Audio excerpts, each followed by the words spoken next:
So welcome back everyone. We welcome you all and now let's get started. Let me share my screen and let's start our Salesforce learning journey.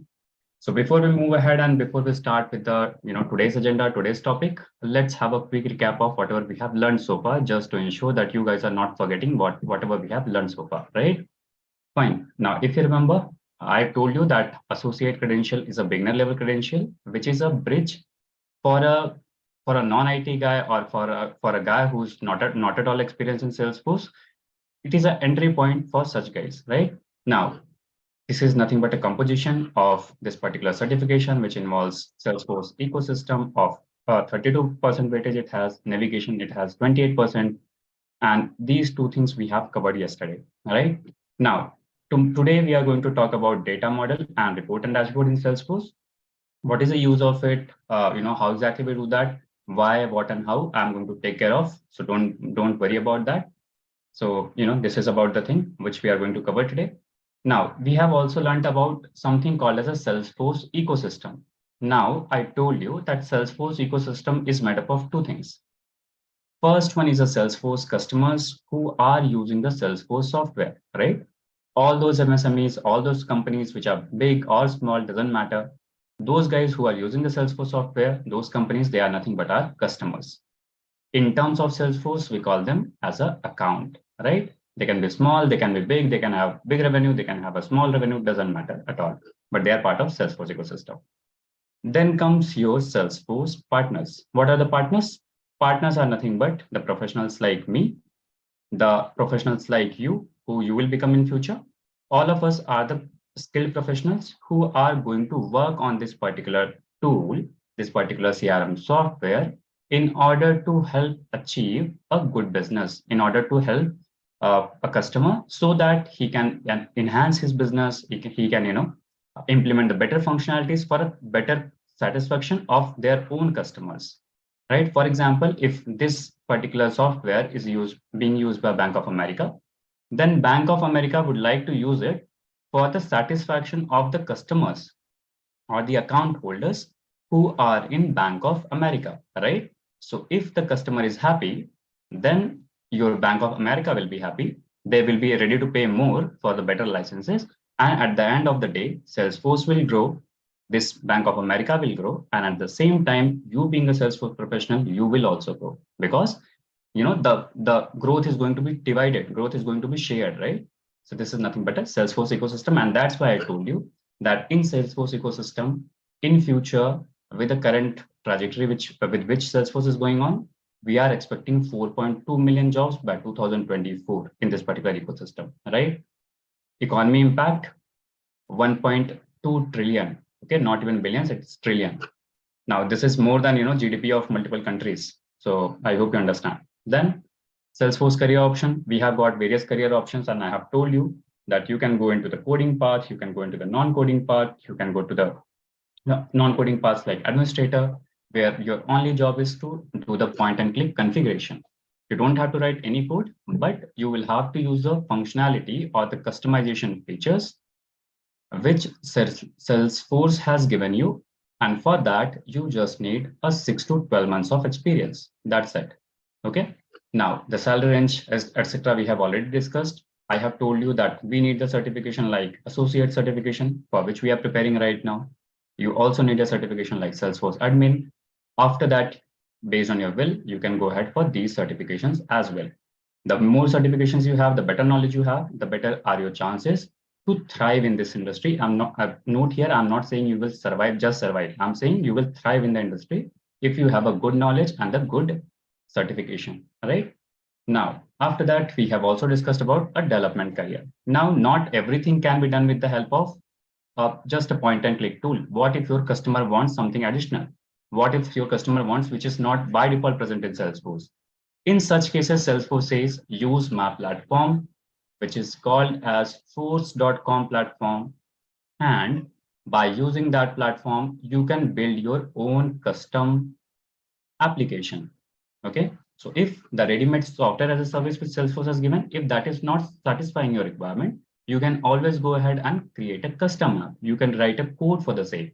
And this kind of job of writing a code accomplishing a custom environment, accomplishing with the custom apps and all. This is done by the person called as Salesforce developer. Now, since developer is going to do some intense job, therefore his experience is also more.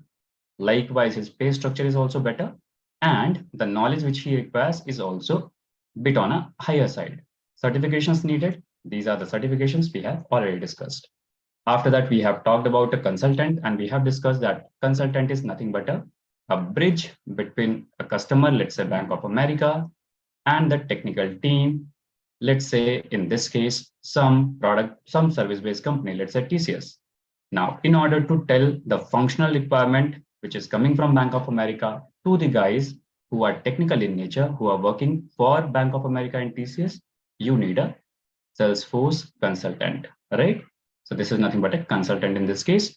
And since in order to map this bridge, your job is bit intensive, where you have to have the knowledge of functional knowledge, and as well as the technical knowledge. Therefore, the experience needed is also a bit higher, and the remuneration is also equally good, right?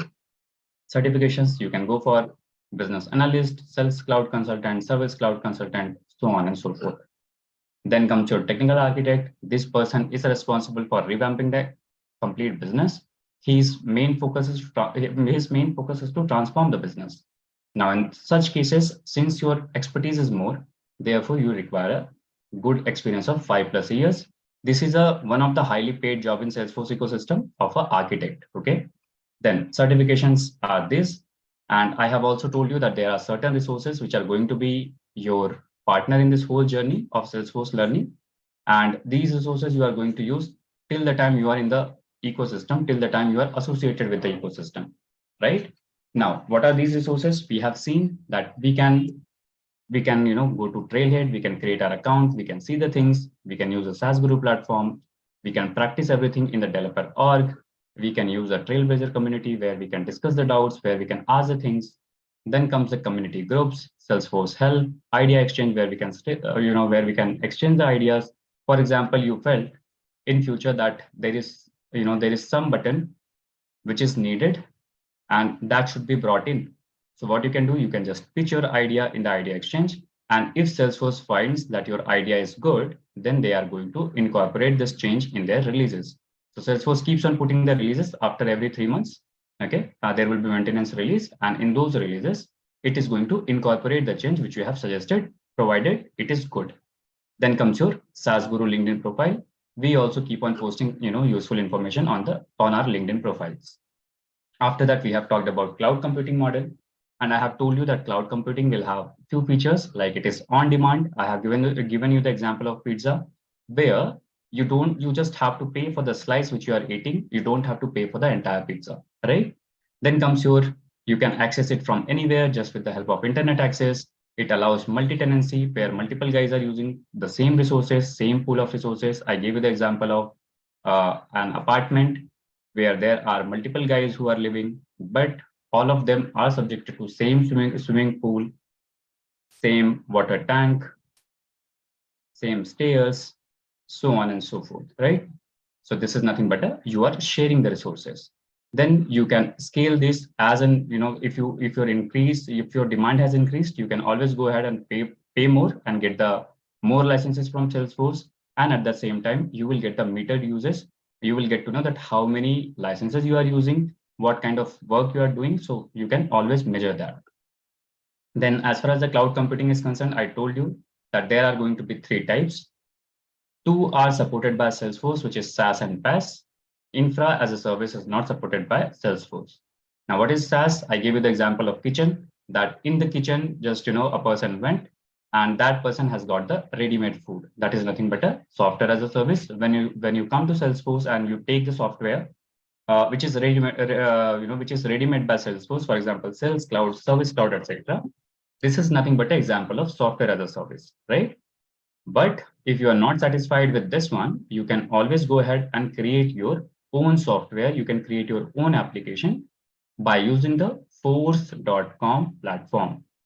For this, I give you the example of using a kitchen of some restaurant, using their spices, using their ingredients, everything else, and cooking your own food. So this is nothing but a PaaS as a platform as a service. Then Salesforce gives you a 360-degree approach that where you can get multiple products and you can see them in one particular place. That is nothing but a customer 360. Various advantages, again, the same thing. It is flexible, scalable, metadata. It is going to give you metadata platform, etc. Then what is a CRM? I gave you the example of Excel sheet and I told you that how difficult it is to manage the data in the Excel sheet. Therefore, we have to overcome this, right? Now, just imagine that if you have, let's say, 1 lakh records in your Excel sheet, and in that case, these 1 lakh record have a relationship with some other tab also. For example, 1 lakh account, 2 lakhs contact. And in this case, if you have to manage this data, it is going to be a nightmare for you. You cannot just do that. Therefore, in such situation, you need a CRM software. CRM stands for your customer relationship management, and it helps to improve your business. It helps to better organize your data. Fine. Now, I gave you the example of the call center industry where when we call to someone, or when we call to some, call center guy, as soon as we tell our email ID, as soon as we tell our numbers, immediately they are going to get to know that what all details are there associated with us. How come this is happening? This is happening just because of the CRM software, which is present there at their disposal, right? So this is nothing but a CRM software and its need. Multi-tenancy we have already discussed, so nothing new here.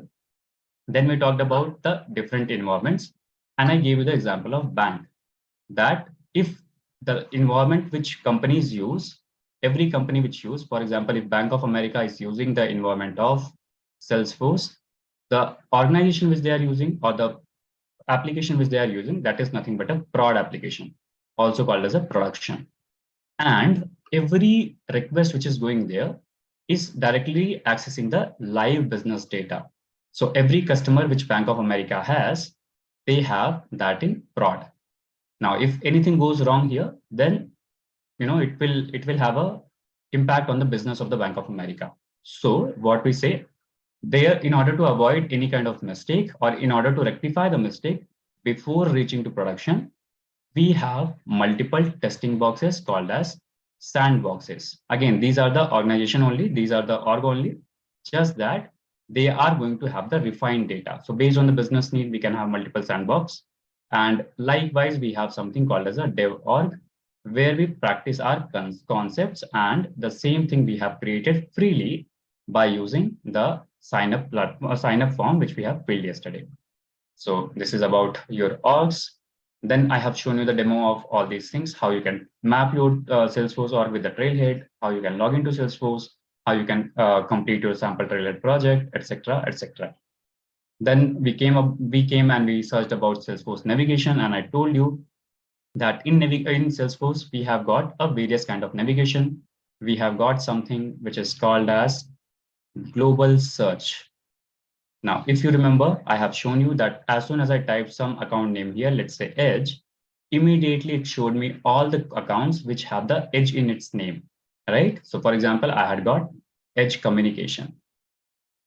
Now, this global search is same like how we have a search box at the PC level.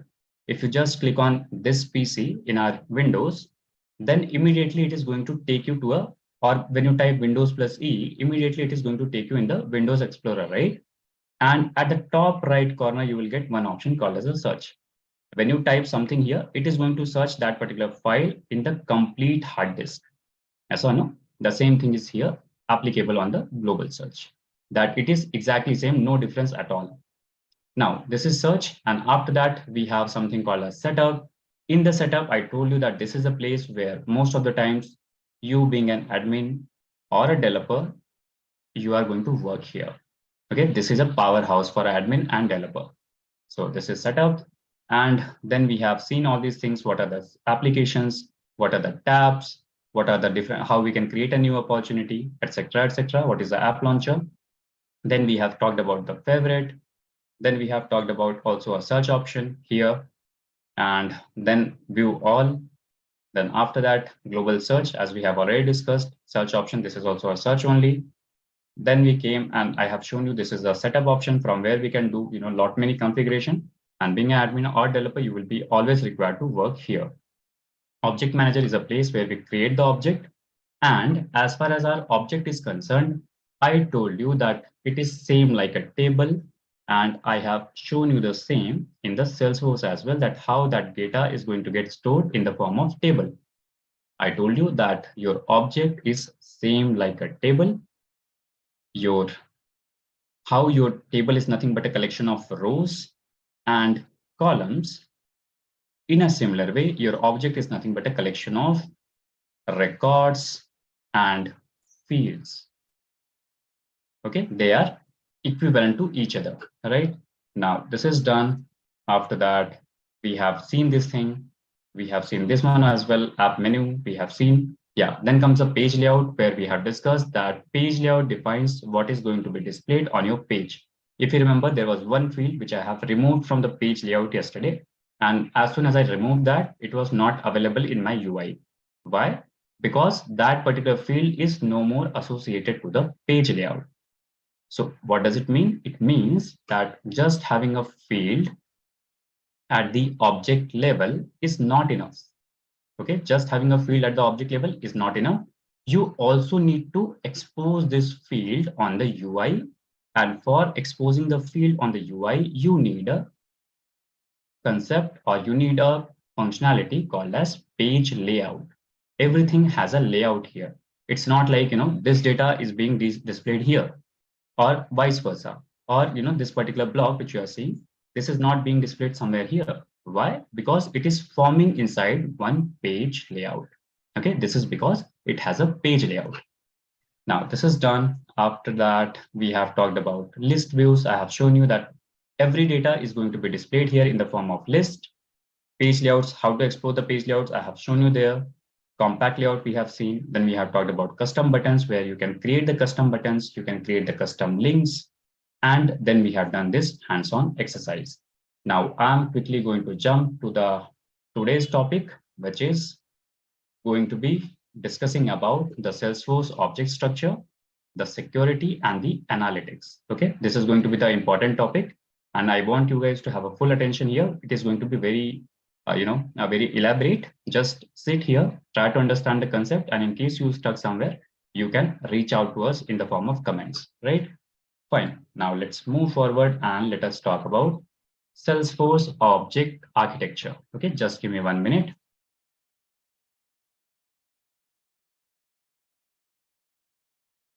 Fine. So as far as the Salesforce object architecture is concerned, I told you yesterday that your object is same like a table. Yes or no? Object is same like a table.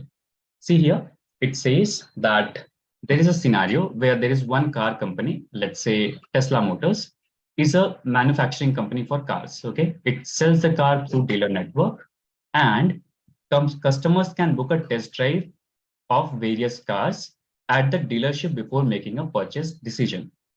So for that, what we have done, we have created one object called as test drives. Okay, why? Because we are going to store the details of the test drives, right? In this test drives, this is happening through the dealership network. So when I say that we have created an object, it means we have internally, we have a table for the same, right? Now table, what it will have rows and columns. Similarly, what fields will have, what object will have, it will have fields and records. So if you notice here, we have a table. In this table, we are storing the dealership name, which is a column.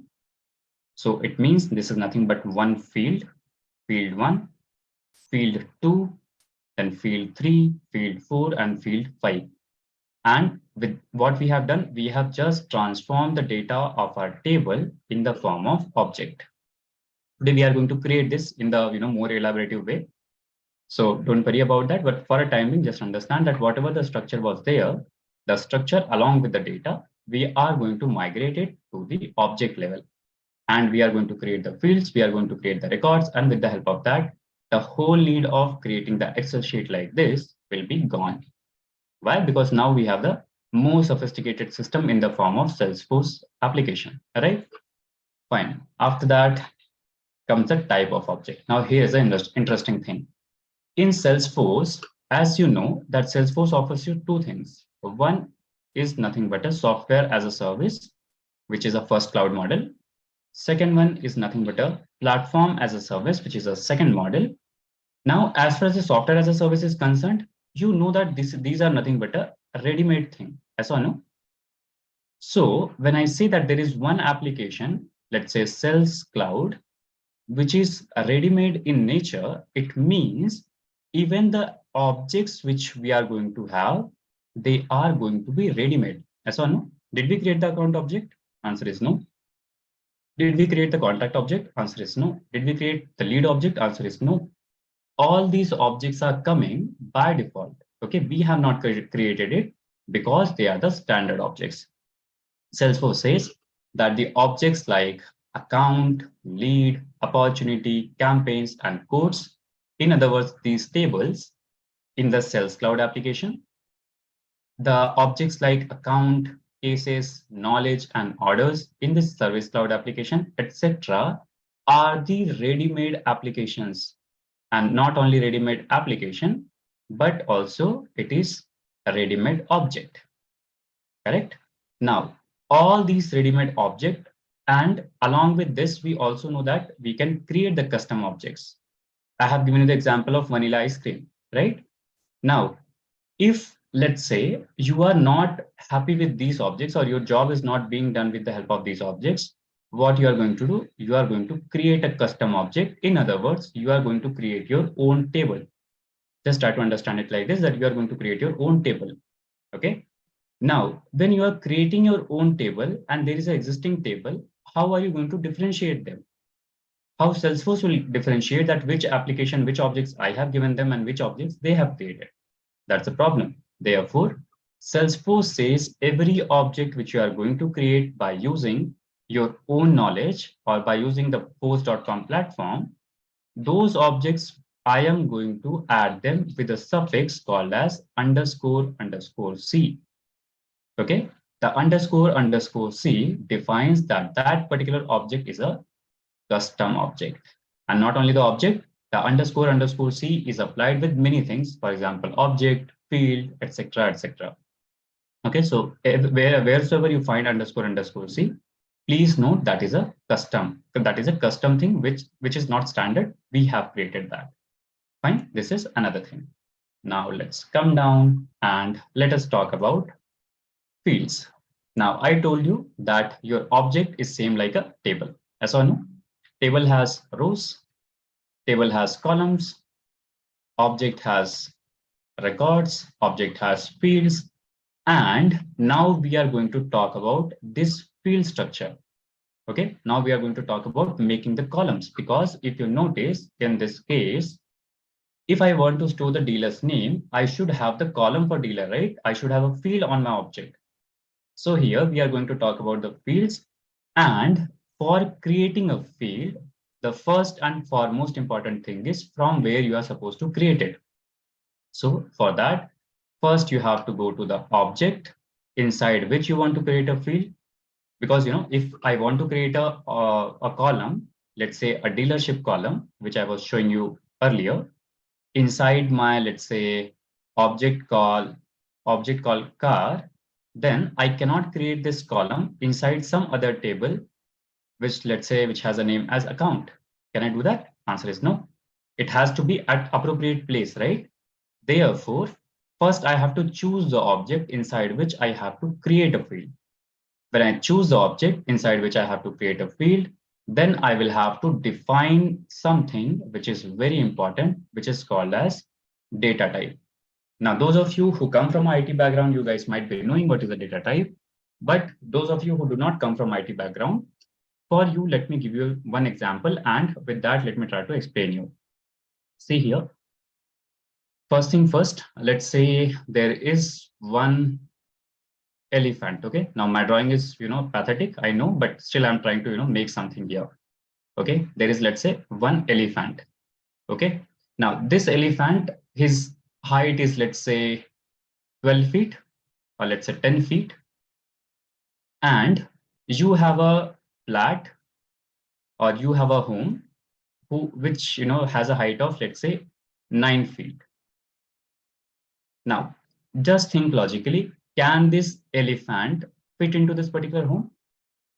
Answer is no, this cannot be done. Why? because the size of this particular elephant is bigger than the place where you are trying to accommodate this particular elephant. Make sense? Similarly, Salesforce says that whenever you are going to create any field, in that field, you are going to store certain data. For example, here we are trying to store a data of a string or a text data, right? Here we are trying to store a date. Now just imagine that at the place of date, if I allow user to write something like 1, 2, 3, okay, then ABC, some alphanumeric number, do you think it will make sense? Can the date be like this? Answer is no, it cannot be like this, right? It means that in order to create a field, it is must to define what kind of data we are going to enter into that particular field, enter into that particular column. That is very important. And when you define that, what Salesforce internally does it, Salesforce creates a space in the memory of Salesforce. Okay. So every time you are going to store any data in computer, it occupies certain memory in the RAM, in the ROM, okay, which is your read-only memory. So it is going to occupy certain memory. When let's say you say that you just want to store, let's say a small number, maybe the only this much of space is going to be allocated. But after declaring that, if you try to store a big number here in this particular space, it is going to throw the error. Why? Because it is same like storing an elephant in the small house. Fine. So this is why defining the data type is must. I will tell you, how to do that, but first let me explain, how exactly it happens. Then comes your system audit fields. What are the audit fields? Now, this is a favorite question of interviewers.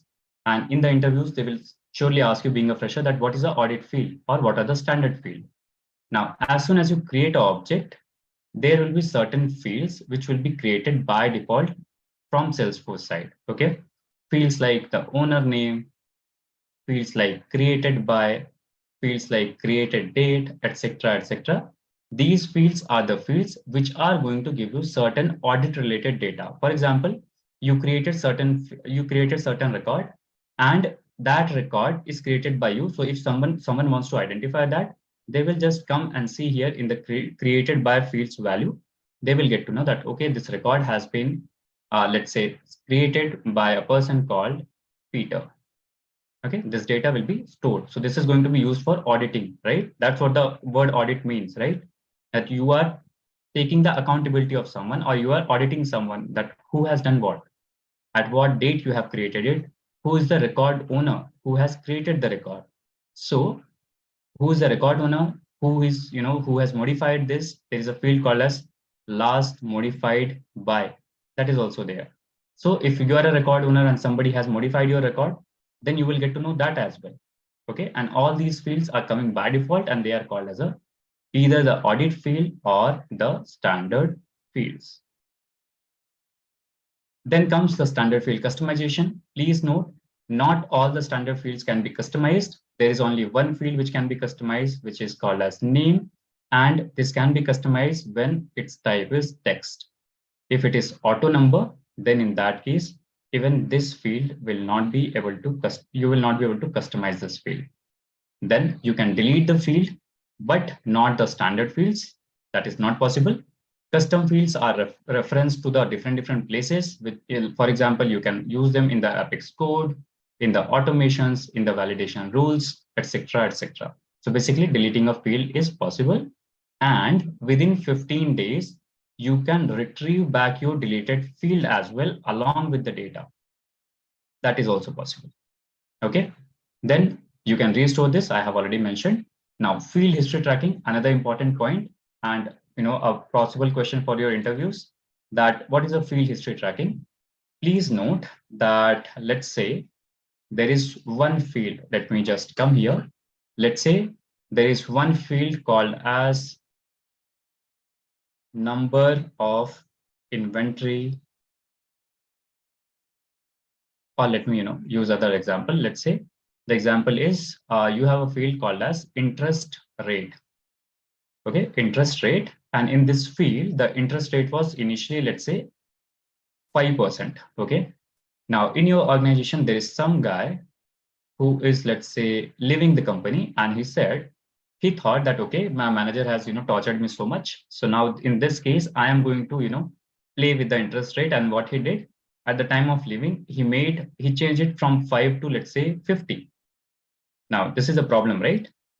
And Salesforce says that I am going to give you a functionality which is called as field history tracking, where you can capture what change a field has gone through. For example, if someone has changed this interest rate field, then you will get to know that this particular field's value has been changed. What was the old value? What is the new value? Who has made the change? And when he has made the change. And with the help of that, you can always get a hold of this guy. You can lodge a complaint on this guy, and you can put him behind the bars. So that is also possible just by the virtue of field history tracking, because Salesforce is telling you that, okay, it is possible that accidentally or intentionally a person can make the change which is not desired. Therefore, you can always track my fields and their values. Then comes the other customizations. You can modify the page layouts. You can set the field level security. You can make the fields required. You can set the default values, so on and so forth. Okay. So this is another thing. And after that, now let me tell you that how exactly all these things can be done. So quickly, I'm going to create two objects. Basically, it is going to have two underlying tables. One is the warehouse object. Another one is a inventory object. And the requirement is that, let's say we are selling a product of, let's say mobile phone. Okay, so there is a company called as, let's say, My Phone Incorporation, and this My Phone Incorporation is selling the phones. And what we want is that for storing the number of warehouses what this particular company has, to store the warehouse related data. Let's say one warehouse is in, let's say, New York City. Another one is, let's say, in Washington, D.C. Third one is, let's say, in the city of, let's say, Chicago, okay, in the state of Chicago, so on and so forth. Now, every warehouse which is present will have certain inventory, right? Will have certain number of phones. Yes or no? So let's say this has 100 iPhone 14, iPhone 13. Then let's say this has the number of 50. This has number of 500. You want to capture all this data. And for that, what you want to do, you have created an object. You want to create an object. Then you want to create one object for inventory also. And in the warehouse, you are going to store the warehouse related name, the warehouse address, the warehouse email ID, in which particular region this belongs, and at the same time, what is the zone of it? So in which zone this particular warehouse is present. So this is an object, nothing but your table. And these are nothing but your fields. In other words, these are nothing but your columns of a table. Then similarly, we are going to create another object called as inventory. In the inventory object, we are going to have few fields like warehouse name. This inventory belongs to which object, which warehouse, what is the product, and how many units are present in this particular inventory. Fine. So we are quickly going to do that. And before I do that, I am going to create an application also for the same, because if you notice, if you come here in the application, let me come here and click on this one. Now see here, if I click on this particular application launcher, click on this one, come and search for sales.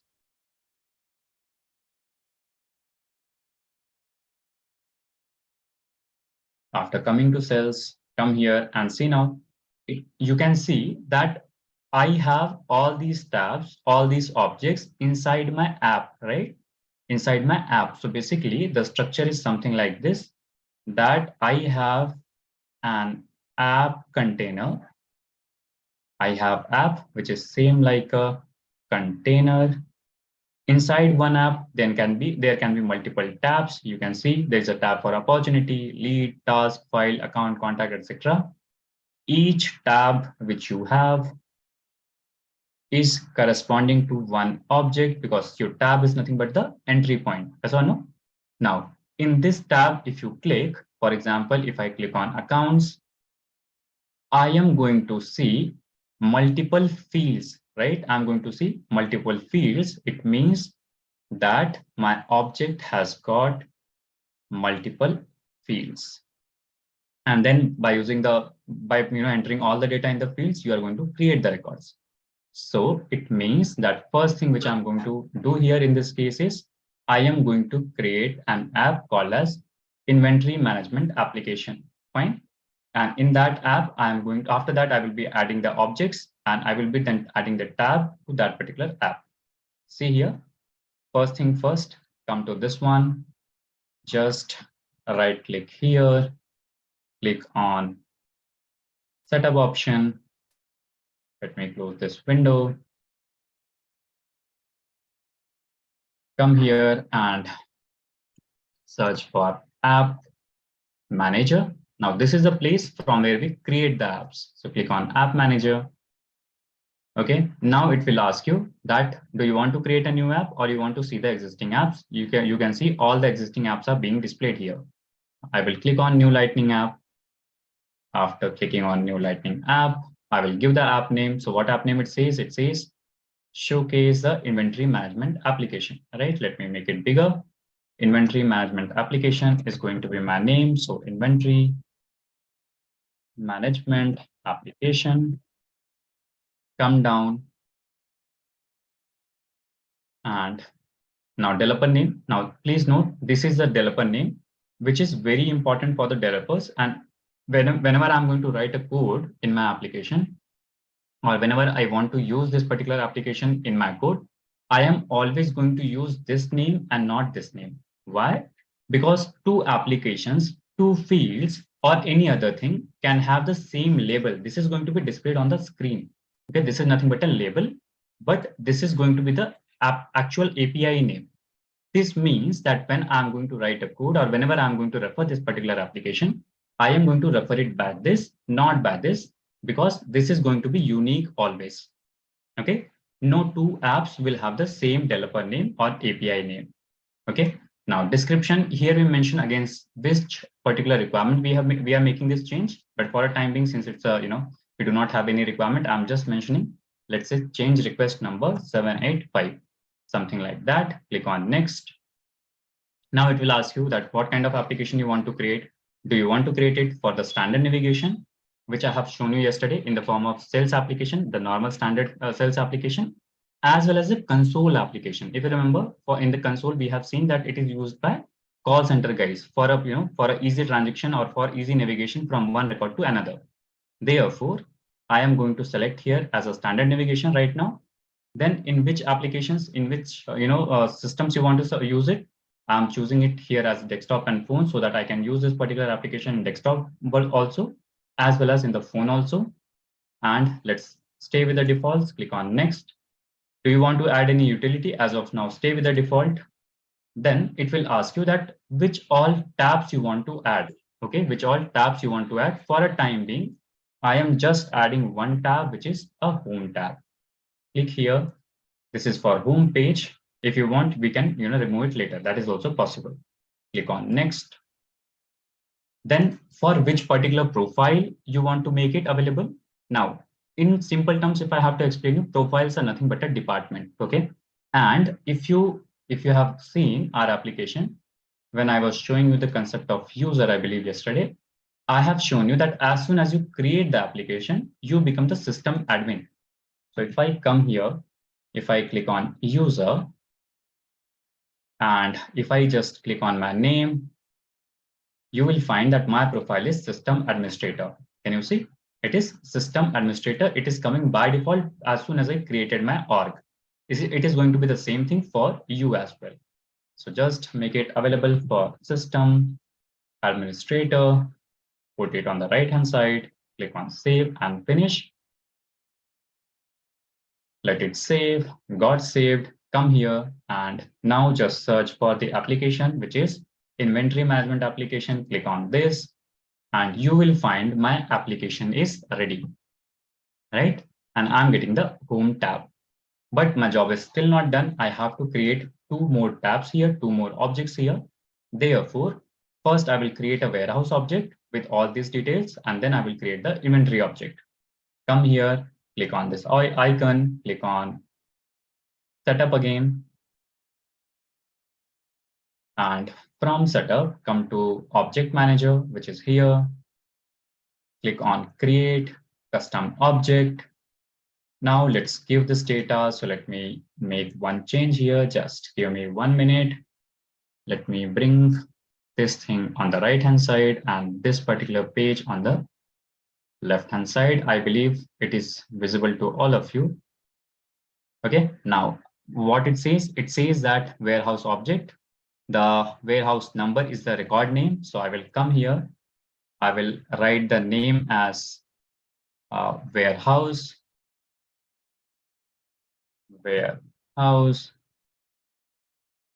Here, let me write it as warehouses. Come down and object name is this. Now come here and now it says that what should be the record type. If you notice here what it says that record type, the record name should be warehouse number, which is going to be in the form of auto number. It means every record which we are going to create in the warehouse, by default, it will have the associate number with it. Okay. So I am just going to write the name as warehouse number. And now in this case, it says that it should have an automatic number. So therefore, I will have to change the data type from text to auto number. Select this one. After that, it will tell you that what should be format. Format, it says it should have a format like WH hyphen and then followed by 0000. Okay, what should be the starting number? It should be as 1. So when the first record gets created, by default, it will have the number for a record as WH-0001. Then comes the optional features like, do you want to allow the reporting on this particular object? Select yes. Do you want to allow the activities? Select yes. Do you want to track the field of this particular object? If you want, select yes. Do you want to allow it in the chatter group? Select yes. Come down. Then it says, now we have talked about global search yesterday, right? And if you remember, whenever I typed something, it was giving me certain result, right? If you want that your global search should include this particular object also for filtering the records, you will have to click this particular option as well. You will have to select this one. Click on allow. And then now just having the object is not enough. Just having the object is not enough. You also need the entry point for going to the object. It seems like just having a house, just having a bedroom, kitchen, etc. in your home is not enough. You need the entry point for going into that house. In a similar way, just having an object is not enough. You have to get a entry point in the form of tab. So I'm going to select this one, and for tab, I'm going to click on launch a new custom wizard tab. As soon as I select this and I click on save, immediately it is going to open a tab wizard for me. Okay, you can see here, I'm getting one wizard for tab, by which I'm going to create a tab. Okay, so click on this. It will ask me to select certain color. I'm just going to select a color and come here, click on next. Okay, now it will ask me another thing as to whom all this particular tab should be visible. As of now, I'm staying with the default and I'm verifying that whether it is visible for system admin or not. Answer is yes, it is visible. Click on next. Then in what all applications you want to include this particular tab?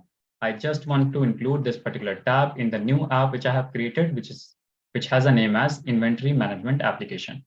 So I'm selecting my particular app. I have unchecked everything else. Click on save, got saved. And now if you notice, our object is created with the name of warehouse. As I told you, the custom object will always have a suffix as __c. What it signifies? It signifies that this is not a standard object. This is a custom object which we have created, right? Now, let me come here. Let me come to that particular application, which has a name as inventory management app. And Here, let me click on 9 dots, search for inventory management app. And if you remember, in this particular app, I have added my tab. Can you see? Now the tab is visible. Can you see this? The tab is visible, but please note, just having a tab again is not enough. You need to have the fields as well, right? You need to have the fields as well. So therefore, I am going to now create all the fields which are being mentioned over here. The field names are, first field is a warehouse address, email, region, and zone. So I will quickly come here and okay, create a tab. It is done. Warehouse address, email, region, and zone. So I will come here, come to the object, click on field and relationship. Now see here, all these 4 fields, did I create these fields? Answer is no, I did not create any one of them. These are the by default, these are the fields which have come by default. These are the audit fields, right? Now click on new. It will ask you to select a data type, that what kind of data you want to select. Now in this case, I want to select the address, which is going to be in the form of text.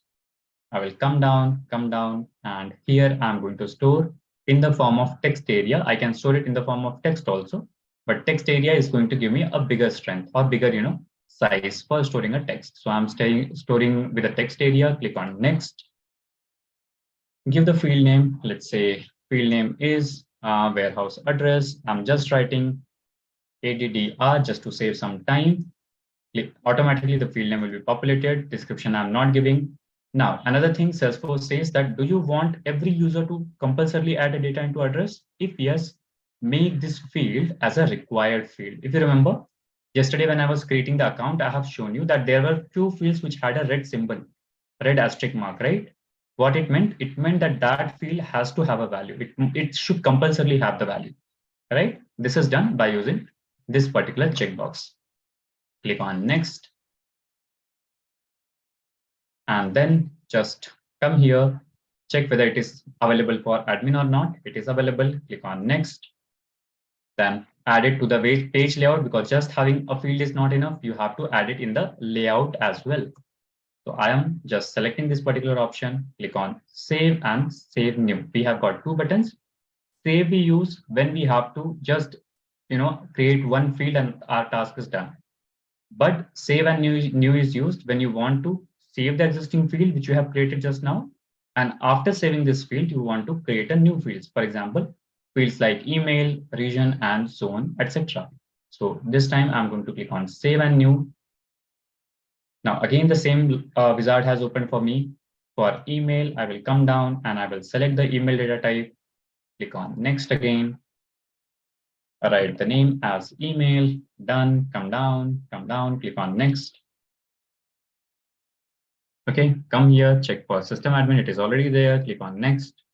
Again, click on save and new. Why? Because I have 2 more fields to create, which is region and zone.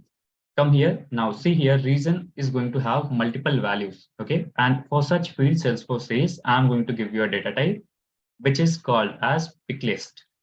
Click on pick list, click on next, type the field name is region, and come here, enter the values, which is nothing but Asia Pacific and EMEA,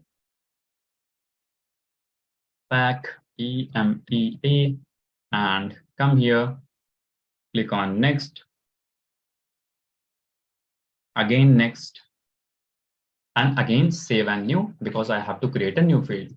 After that, another field is zone, and zone also has got multiple values. I'm just going to take initial 2-3 values so that we can save some time. I'm going to take Africa, UK, and South Asia. Again, the way is same. Just come here, click for pick list, click on next, type the field name, which is zone. Come here, write as Africa, then next value is UK, the next value is South Asia. If you want to add few more values here, you can add them here after this by just entering it, by just hitting enter. Click on next, click on next again. And now this time, see, after this, I don't have any other field to create in this particular object. Yes or no? Therefore, this time I'm going to click on save. Got saved. Now, if I go here, if I click on refresh, and if I click on new, all the fields with respect to this object is going to be displayed to me. Can you see now? Address, email, region, see here, APAC and EMEA, then zones, all the 3 zones which I have created, they are also being displayed here. So my first object is ready. It's time to create the second object. Again, I'm going to follow the same thing. I'm going to object manager, which is here. Just click on this one, click on create custom object, write the name. So it is inventory object. Just write inventory here, inventories. Then come down, select all these options. I have told you why these options are used. I want to create a tab, so I have selected the next option as well. Click on save. Now tab wizard has opened for me. I will just select certain color for my tab. Click on next. Check whether it is available for admin or not. It is available. So come here, click on next again. Now I do not want to include this particular app, this particular tab in every object, every application. I just want to include in my inventory management. So I'm just selecting this one. Click on save. Got saved. Now come here, create the field and relationship, which is nothing but warehouse name, first field. So I am going to click on new, come here and create a field with a name of, okay, warehouse name, fine. So it says showcase inventory with product, inventory, this, that, fine, information to be tracked on inventory, warehouse name, product, and number of units, fine. Come here. Now, in this case, I'm going to create a lookup relationship, okay, and click on next. It is going to be associated to warehouse. Just search for warehouse, click on next,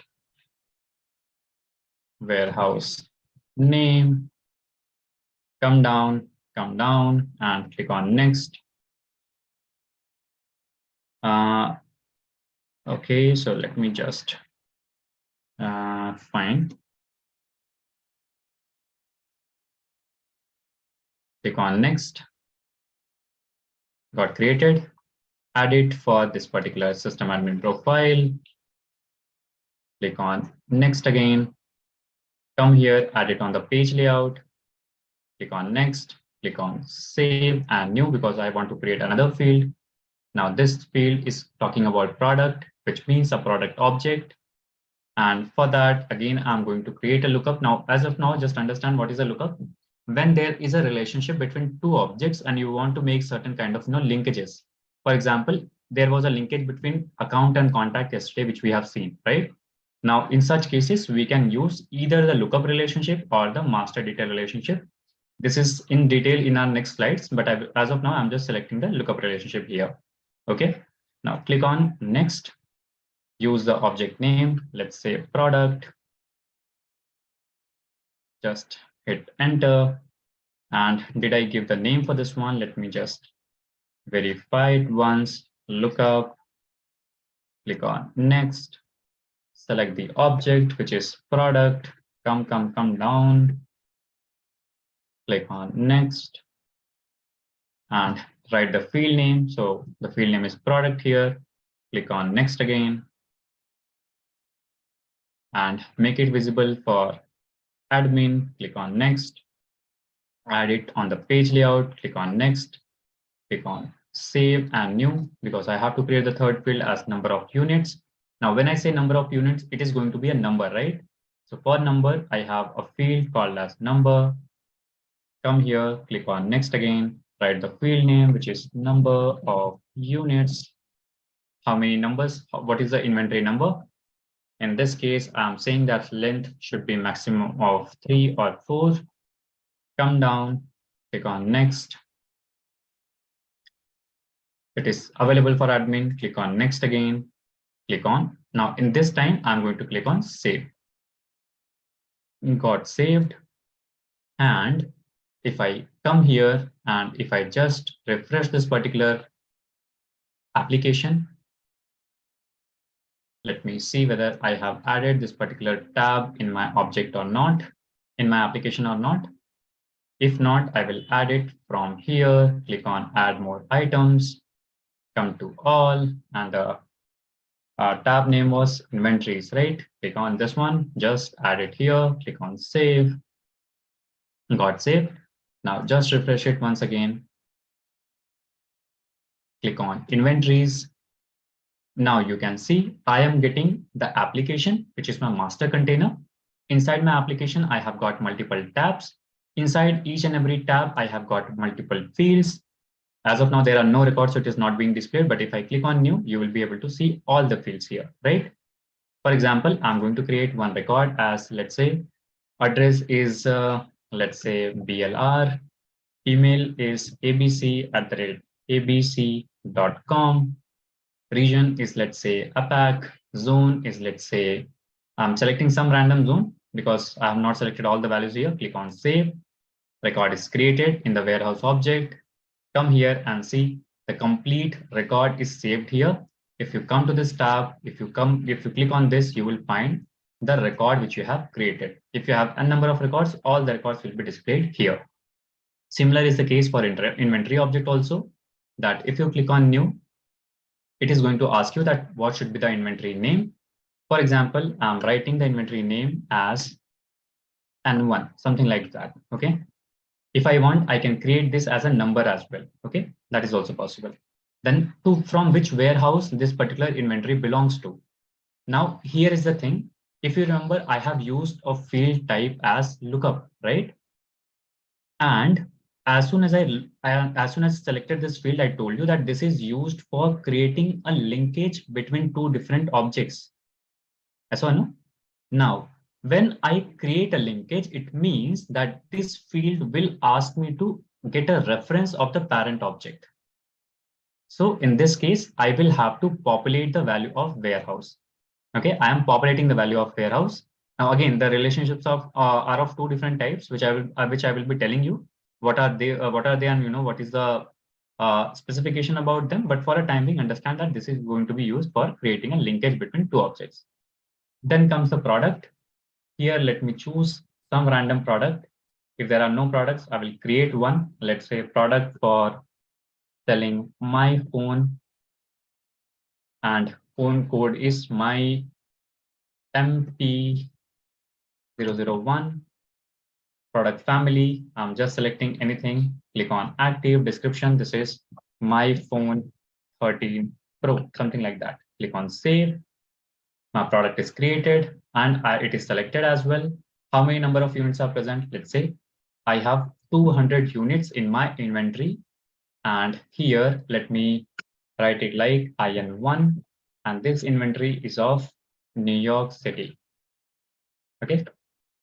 NY City. Click on save. Now see here, this particular record of inventory object has a linkage with two things. One with a product and another with a warehouse. And both are referring to the record of other object. Basically, if I say that there are two tables, one table is storing the data of warehouses, let's say warehouse record number 001. Another table is storing the data of inventory. Third table is storing the data of products. So in this case, the inventory object has a linkage with a warehouse as well. And at the same time, it has a linkage with a product as well. If you want to see that, just click on this particular hyperlink and you will be landed to the warehouse record. Can you see? You are in the warehouse tab and the warehouse record. It means there exists a relationship. Now, let me move forward and let me tell you about relationship in detail. Now, see guys, as far as the relationship is concerned in Salesforce, we have got various types of relationship. To be precise, there are 7 types of relationship which we have in Salesforce. But the main and the most important ones are the lookup relationship, master data relationship, and many-to-many relationship. At least 90% of your career, you are going to use these 3 relationship types only. And there is one more called as a hierarchical, though not very significant, but still it is being mentioned here. Fine. Just for your knowledge, we have mentioned it here. Now, what are these? See here. First thing first, let me click on this one, click on this. Now, let's say, as far as, the lookup relationship and the master detail relationships are concerned, the structure is something like this. Please pay your full attention. This is going to be something very important. Now, if I have to give you an example, let's say there is a child. Okay, there is a child. His name is, let's say, John. Fine. Now, in order to come into this world, a John, which is a kid, he must have a biological parents. Yes or no? He must have a biological parent. Till the time he have a biological parent, he cannot come into an existence. I hope you guys are agreeing with me, right? That it needs a biological parent in order to be born in this world. Right?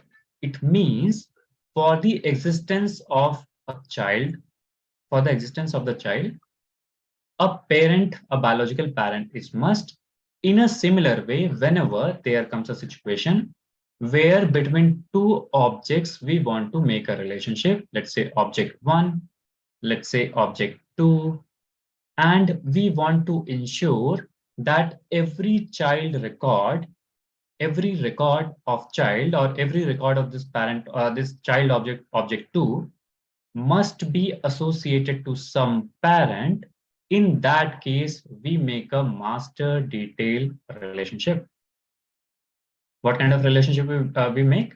Master detail relationship. It means that every record of the child object must be linked with a parent object. If not, the child record cannot be created. Okay, that is the meaning of master detail relationship.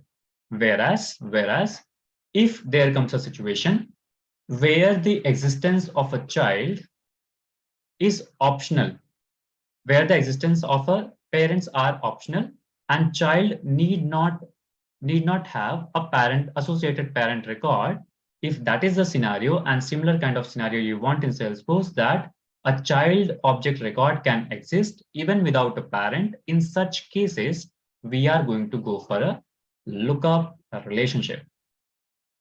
I hope you guys understood the difference. In both the cases, it is going to be in the form of 1:m relationship. That, like how one parent can have multiple child, in a similar way, one parent record in Salesforce can have multiple child records. Now, if you remember, in this particular case, we have created these fields of inventories as the lookup relationship, the warehouse also and the product also. It means it need not be associated to certain warehouse record, or it need not be associated with certain product record. Okay, see what will happen if I just remove this one. If I click on save, still I will be able to save my record. Why? Because this particular field has been created as a lookup relationship.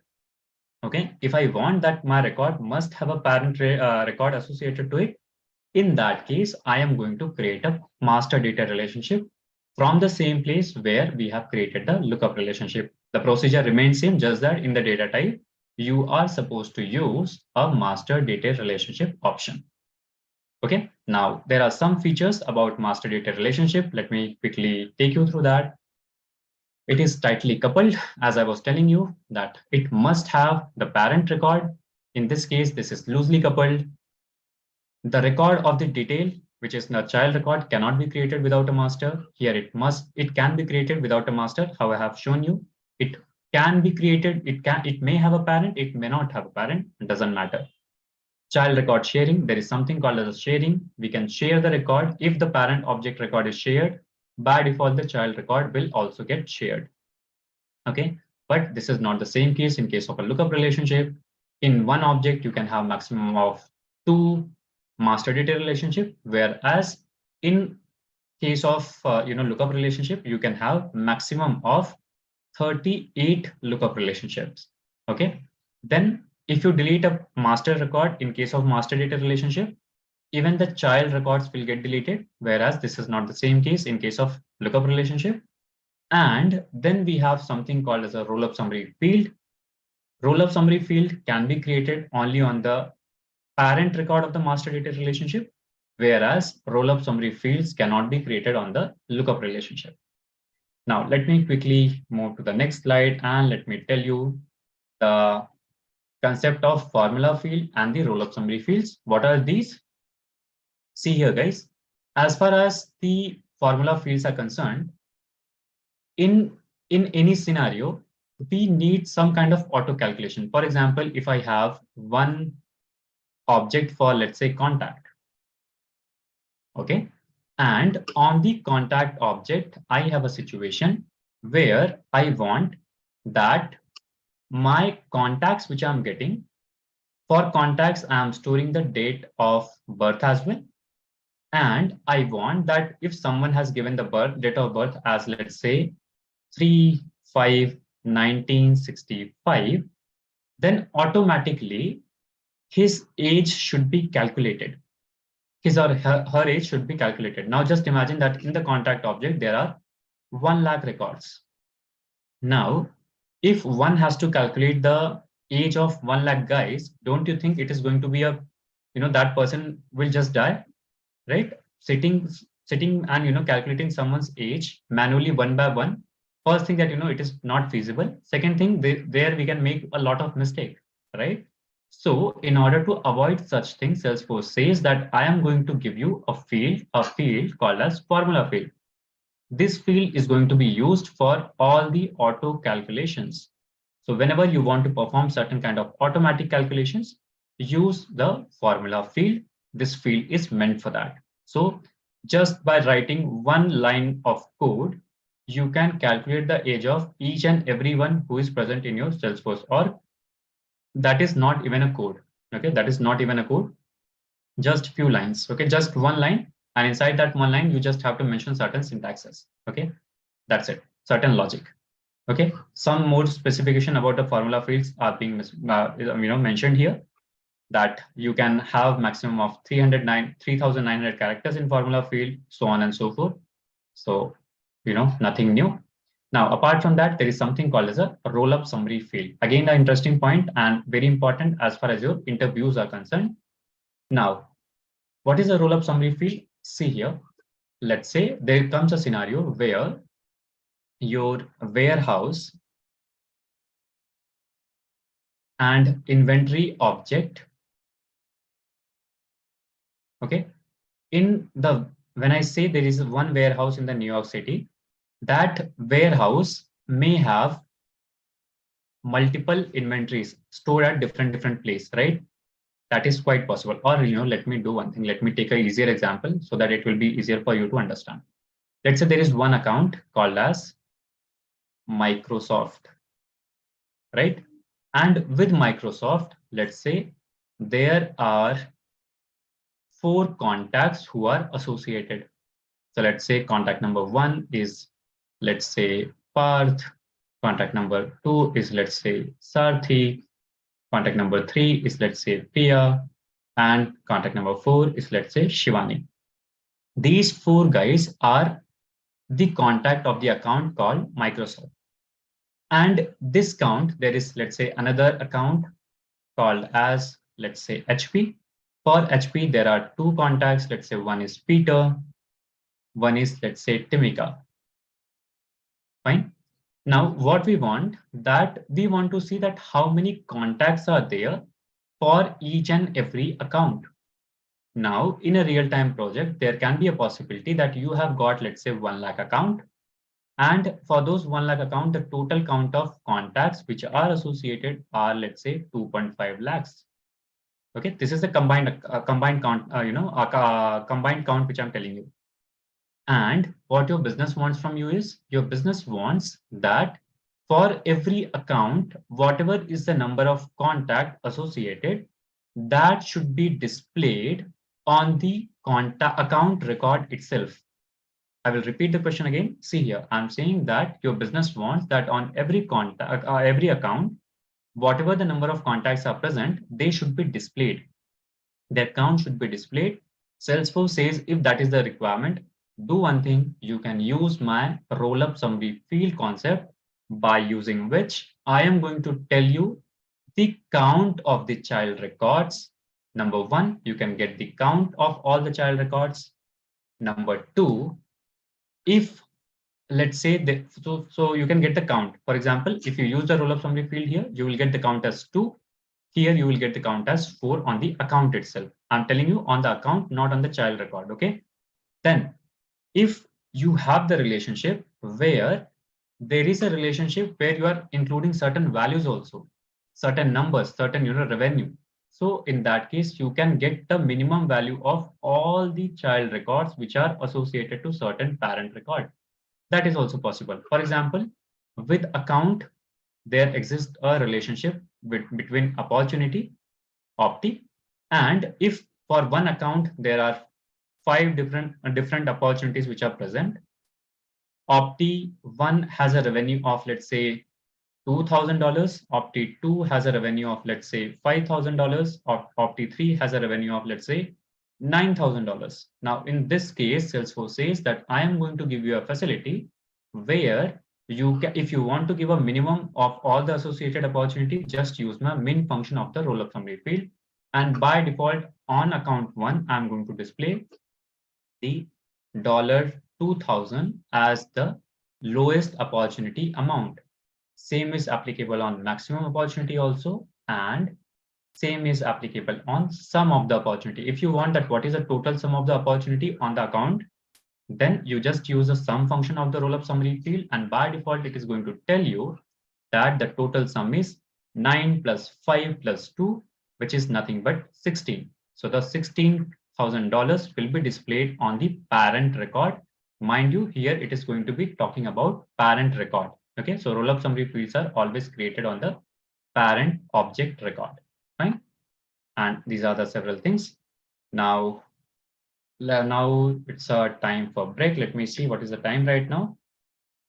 Okay, so let me do one thing. Let me take a quick break of 5-10 minutes, and let me see if there is any question. As of now, there is one question which says, can we get the count of child records by formula field as well? Yes, that's what I said, right? That you can always get the count of child records. And for that, we have a field, we have the option called as a count. So it is there. I've answered your question. Now let me see if there is any other question. There is one more question from Swapnil which says, what is the difference between pick list and a multi-select pick list? Good question. See here, let's say there is one field which says language spoken. On some object it is there, and or let's say there is one object as well called as candidates. Now you are recruiting the employees, and there you have the option called as what all languages a person speaks. If you want to see, if you want to take it into the consideration that there can be a person who is speaking English as well. Let's say he speaks Hindi as well. He speaks, let's say, French as well. Now, in this case, this guy knows multiple languages. So just selecting English will not do your job, right? If you just go for pick list, you will only be allowed to save one value. You will only be allowed to select one value. But that we do not want. Therefore, we are, in this case, we are going to select a multi-select pick list so that we can select multiple values from the pick list. I hope your doubt is clear, Swapnil, right? Now, anything else? I think nothing. Fine. So let me quickly move forward and let me take you through for the concept of security. Now, this is very important. And though, it is, it may not be very intensive in your certification, but in real-time project, it is very intensive. It is going to be used day in and day out by you being a Salesforce administrator or a developer. So please pay your full attention here, and let me try to make your base here. Fine. Now, as a Salesforce data security is concerned, see here, guys, that let's say we have got the apps like Sales app, we have got the apps like Service app, we have got the apps like inventory management app, etc., etc. Every app has got certain objects. Every app has got certain fields. Every app has got certain records. Yes or no? Same is applied for each and every app. Now, Salesforce says that, let's say there is person one, his or her name is, let's say, Aparna. There is another person, let's say Roger, and he Aparna is, let's say, a sales manager, and let's say, let's call him as Swapnil. Let's say Swapnil is a service manager. Don't you guys think that being a sales manager, Aparna needs to see only the data of sales application? Yes or no? And along with the sales application, she should only see the data of the sales related objects like accounts, contacts, etc. And at the same time, Swapnil being a service manager, he should only see the records of service application. For example, he should have the access for service application. He should have the access to the objects of service. For example, let's say account, contact, cases, knowledge, right? So basically it means that we have to show the user only that application which is needed for him or her. Similarly, we have to show them only those objects which are needed for them. Yes or no? Now, since I'm a system admin and you guys are system admin in your Salesforce org, therefore you are able to see each and every application. Why? Because system admin is a boss of the organization. So you can see everything. But in a real-time project, this will not be the case. You will only be able to see the data which is meant for you until and unless you are a system admin. I hope it is clear to all of you, right? Now let me move forward and let me start building upon this. First thing first, Salesforce says that since it is very important for me to only display the data which is needed for Aparna and which is needed for Swapnil. Now, in this case, I am going to provide the security mechanisms. By using those mechanisms, you can control a couple of things. First thing first, you can control which object should be displayed to whom. It's same like if for Aparna, the table of, let's say, account is needed. For Swapnil, table of case object or case table is needed, then only show the account object. In other words, table to Aparna. Do not show her this particular table, and same applies to Swapnil as well. Just show him the case table, but not the account table. Okay, so the first level of security is only show the relevant object, only show the relevant table to the respective user. Basically, on the need to know basis, you display the object. First thing. Second thing, Salesforce also says that there can be a possibility where you have to display certain columns within the same object. For example, now Aparna is here, and along with Aparna, let's say we have, just give me 1 minute. We have another person called as, let's say, Rishika. Okay. Now, Rishika is also working on the account object, but Rishika needs to see only the account number field and not the other fields like account city, account type, etc. In this case, Salesforce says that do one thing. Now, in this case, Rishika needs the access of the same table, same object, but do one thing, since she do not require these two initial fields, then with the help of field level security, you just display her the respective field of this one and do not display other two fields of account type and account city. Okay, that is a field level security. Security number 3. there may come a situation where you want to display, let's say this particular account object has got 4 records, okay, or 3 records. Now, let's say Aparna needs the access of record number 1 and record number 2, not all the records, because in a real-time project, there may be 1 lakh record, 10 lakh records, right? Now, if we want that Aparna should only have the access to the record, let's say from 1 to 20, and Rishika should have the access for the record, let's say 21 to 40, then in that case, you can only show the records which are needed for Aparna from 1 to 20, and you can show the records which are needed for Rishika from 21 to 40. Basically, you are providing the security at the record level as well, where not all the records which are present in the object will be displayed to the user. Only those records will be displayed which are relevant to them. I hope it makes sense to all of you. Okay, now this is about the internal security of Salesforce, where all these 3 guys, whether it is Rishika, whether it is Aparna, whether it is Swapnil, they are part of the Salesforce org. But there may come a situation where someone outsider, let's say there is a person called Nishant, and he is a hacker and he is trying to access this particular Salesforce org so that he can make some modification, he can make some manipulation. Though he's not belonging to this company, he's not allowed to access this particular org.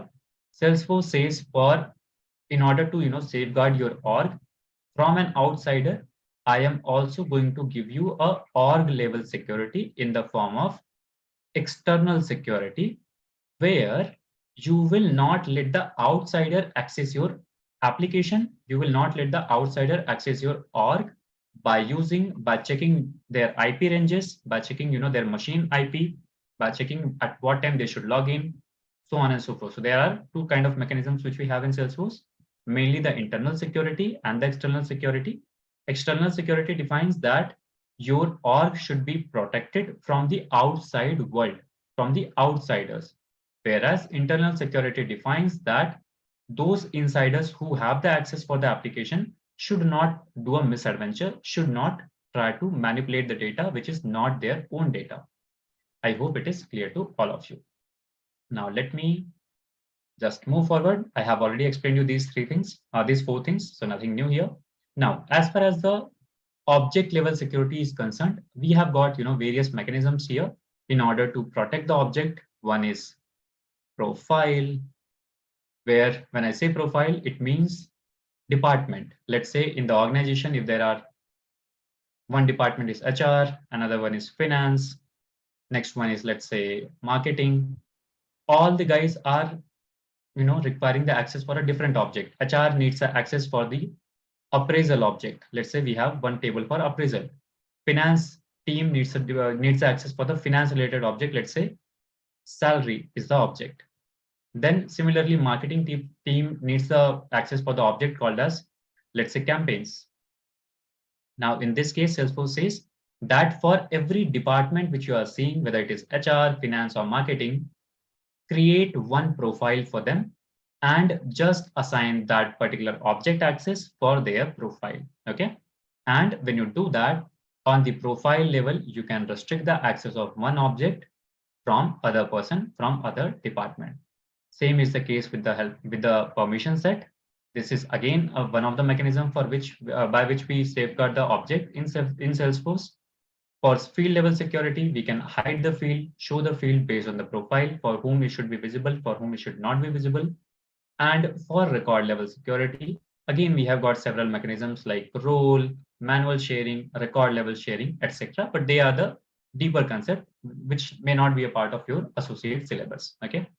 Now, come down, and as far as the profile is concerned, it consists of many things. First thing first, it is going to control what object level access you are going to have, which all object you can access, what all fields will be displayed for you. If you remember, when I was creating a field, I have ensured that that was visible for system admin. If I wouldn't have checked that particular field, it would not have been displayed for me. Okay, so by checking that flag in field creation, I ensured that my particular field is available for this particular profile. If not, I will not be able to see the field. Then comes the page layout, app setting. That can also be done at the profile level. You can see whether your tab should be visible, not visible, etc. You can select the other settings also, like record type. You can set the IP ranges. You can select the password policies, login hours. You can also give some administrative permissions. So many things are there. Profile is a very exhaustive place where we do a lot of things. So that is there. You guys can go ahead and check the profiles. If I can quickly show you here, for profile, just either you can just click on the profile here. Okay.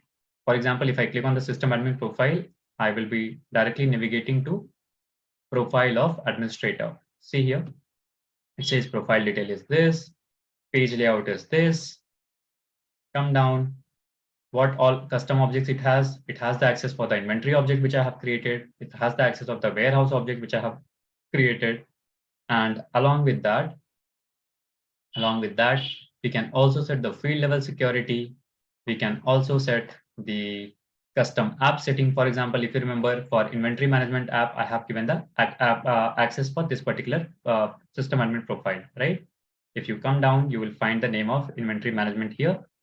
Where is that? Here it is. Can you see? Now, similarly, many things are there which we control from profile. One way is that you can navigate it from the user page, or in the setup option, just type for profile and you will still be able to navigate to that. When you click on this, by default, you are going to get certain standard profiles. See here, these are nothing but the standard profiles which Salesforce has given us by default. Then comes the record level security. In the record level security, we have got various things. For example, one is called as org wide default. What does it mean? It simply means that whatever you change here, that is going to make the impact at the entire org level. In a layman term, if I have to tell you, it is something like, see, it has got three things. One property is private. One property is public read only. Another one is public read write. If you make it private, by default, all the records which are present in any object, let's say account. If you make the OWD for the account object, by default, all the records which are present in the account object will not be available to each other. So if here is one person, let's say his name is, let's say Milind, and there is another person whose name is, let's say John, then neither Milind will be able to see the records of John, nor John will be able to see the records of Milind. So they will not be able to see each other's record. Why? Because at the org level, by default, security for the records is set to be private. But if it is set to be public read only, it means that each other's record can be seen. Milind can see John's record and everybody else's record which is present in the organization. Every record, if it has 10 lakh record, every record will be visible to each and every user who's there in the organization. Just that they will not be able to edit the record. Why? Because at the org level, it is set to be public read only. Whereas if it is set to be public read write, they will get the edit access as well. Okay, from where we can set that? We set it from a place, come to setup, search for sharing setting, just click on this one. And you can see for every object, whether it is a standard or custom, you are going to see certain OWD level. So you can see here for account, it is public read write. It means every person in the organization can see each other's record and also can modify that. Similarly, for contact, it is set to be controlled by parents. So control, if you remember, for contact, account is a parent. So if this is public read write, by default, this record will also be controlled by public read. This also be controlled by account object. If you want to change, you can change them. That is also possible. See here, if I want to change them, I can make it private. That is also possible. Okay, so based on that, I can set it. Now let me click on cancel and let me move forward. So OWD is a first thing. Second thing comes as a role hierarchy. What is the meaning of role hierarchy? It simply means that, let's say we have some employees. Let me just take someone's name. Let's say we have Anupma and Amit, right? Now, let's say here, Amit has joined a company called as, let's say, XYG Incorporation as a CTO, and Anupma is working there as a, let's say, CEO. Okay, she has made the company. Now, in this case, don't you guys think that all the appraisal related details of Amit should be visible to CEO? Answer is yes. Why? Because this person is reporting to Anupma, who is a CEO. Similarly, if below Amit, there are two guys who are working and who are reporting to, let's say, Amit, then in that case, their appraisal related details should be displayed to Amit. Yes or no? Why? Because they are reporting to Amit, right? So therefore, Salesforce says that if you set the role hierarchy in Salesforce, by default, your seniors are going to get the access to the juniors record just by the virtue of being a senior in the hierarchy. Okay, so if you notice here, we have different hierarchies. Let me just come here. See here, a CEO, if I just click on this, a CEO can access the data of every reportee of his, and likewise every other person. Let's say if below SVP, there are few more guys who are working, SVP will be able to see their data. Okay, so whomsoever is at the topmost ladder will be able to see each and everyone's data. Whomsoever is down who will be able to see only the data of their reportees. Okay, this is nothing but a role.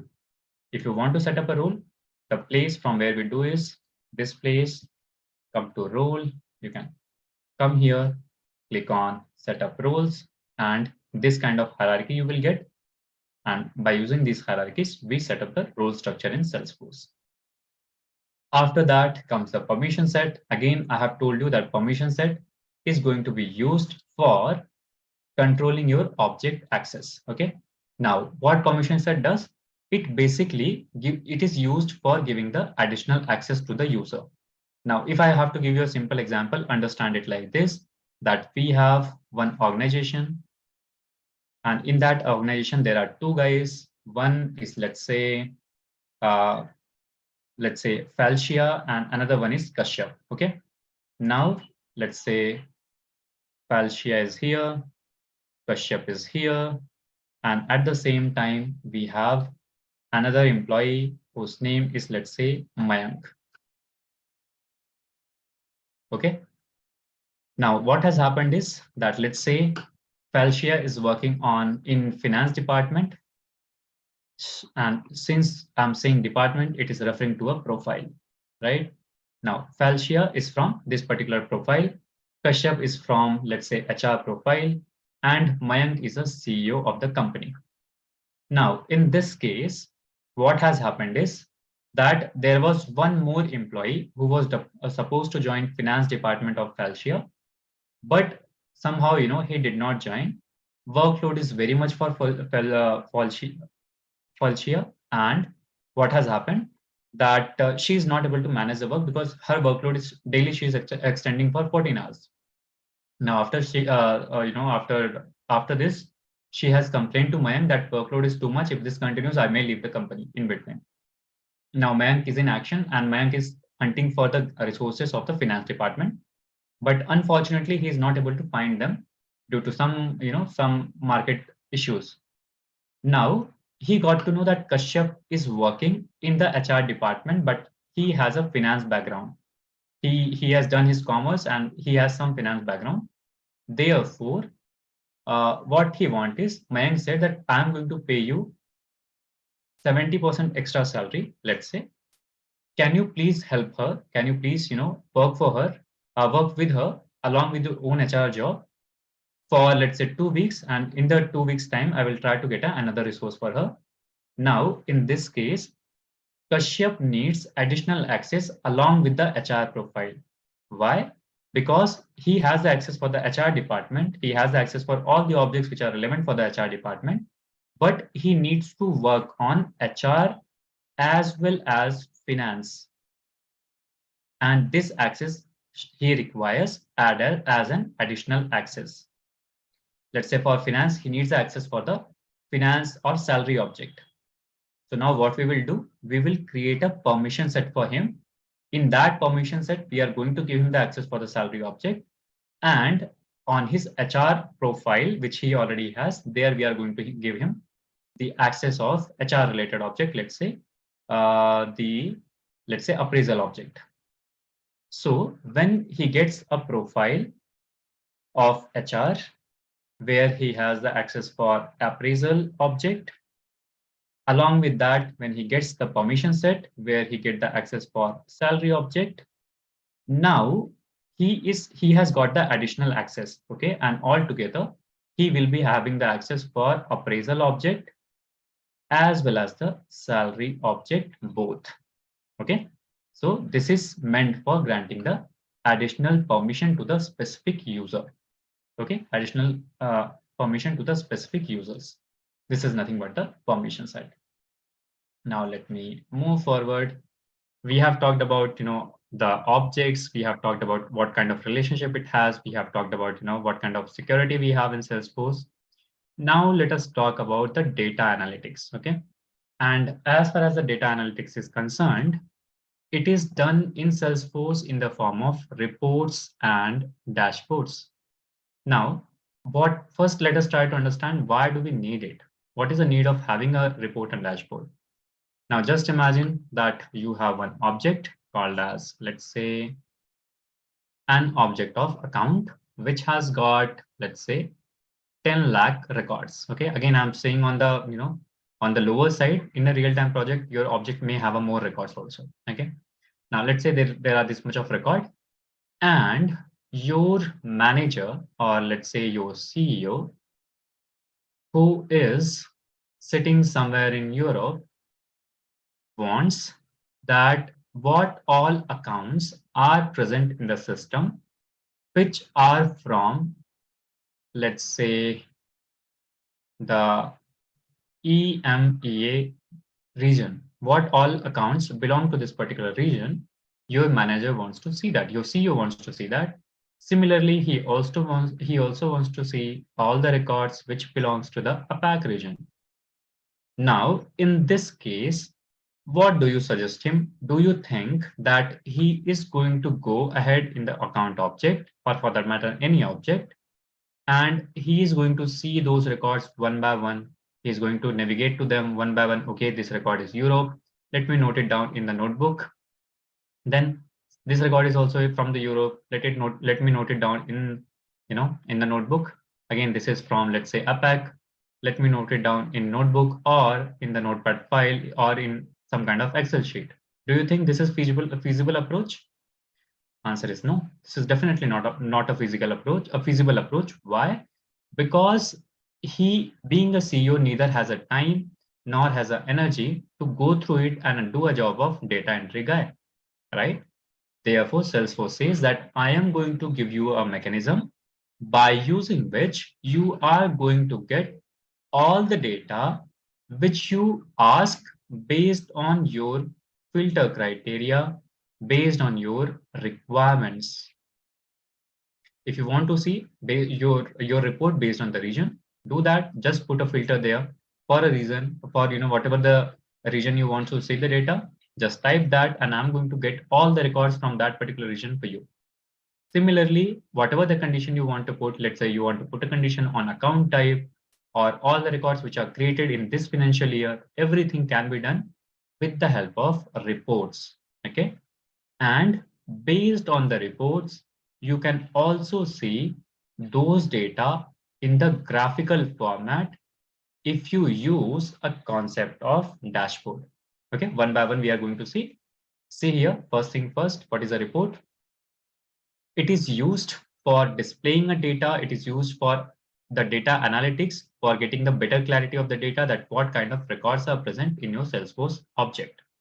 Okay, you can get a data from multiple objects as well. That is also possible.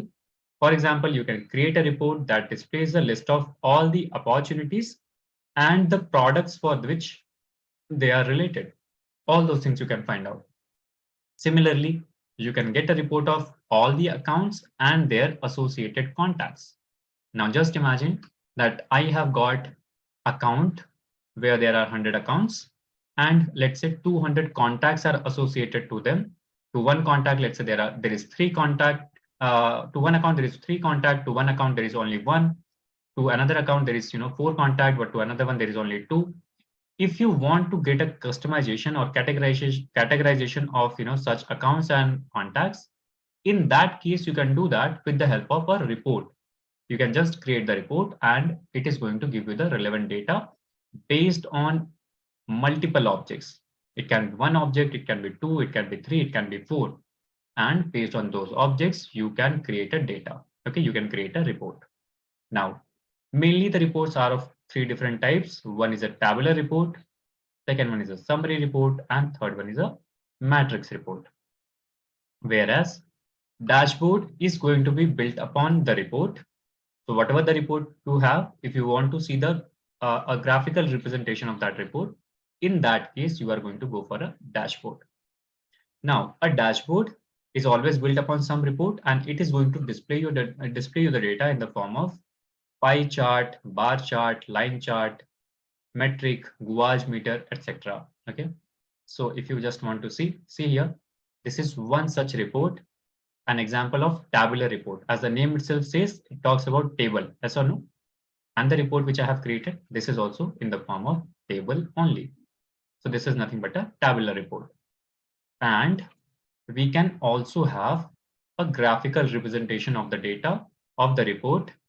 And if you notice this particular dashboard which we have, at one place it is showing me the data like this. At one place it is showing me the data like this. At another place it is showing me the data like this in the form of pie chart. And on the other place I'm getting a data of count. Now just imagine for a CEO or for any other person who just want to have a bird's eye view, for him, how much easier it would be to understand the data like this, correct? So this is nothing but a reports and dashboard in Salesforce. Let us go a bit deeper into that. First thing, whatever the reports you create, they can be stored in any of these three type of folders. You can save them in the public folder if you want that your report should be visible to each and everyone who are using the Salesforce org. If no, if you want to make it private, you can just store them in the private folder. Or if not, you can save them inside a custom folder as well, a folder of your own choice. Reports can be shared with others also. That is also possible that you have created one report. Let's say you are a sales manager and you want to share that report with your CEO. That is also possible. Salesforce allow you to share the reports with other person as well. That is also possible. Okay, so this is about saving and sharing the report. Now let's move forward and let us talk about report features. Reports are mainly of three different types, as we have told. A tabular report, which is going to show the data in the form of table. Then we have something called as a summary report, which is going to be used for summarizing the data based on rows. And we also have something called as a matrix report. Now, all of you who have seen matrix is like this, right? It is going to be a two-dimensional data, 2 by 2. So when in Salesforce you want to see the 2 by 2 data, we do it with the help of matrix report, where we are going to group the records by our rows as well as by columns. Okay, then we can also get the fields value of the cross object. For example, the linked object, if you have the linkage between account and contact and you want to put the filter on the account objects field, that is also possible with the help of cross object filter. We have summary field. If you want to get a summary, then you can use a summary field. We can export our report. We can subscribe our report on a weekly, daily, and monthly basis. That is also possible. When you subscribe the report, let's say you have a scenario where you want to see the list of all the active accounts and you want to see this on a weekly basis. So what you can do, you can create a report, and that report you can run on a weekly basis. Okay, this is nothing but a subscribing a report. In the report, you can have a chart as well, apart from a dashboard. That is also possible that within a report itself, you can have a chart. Okay, that is a report charting, and you can move your reports from one folder to another. That is also possible. It is same like moving your file from one folder of your computer to another folder of your computer, right? So this is nothing but a reports. Now just give me 1 minute.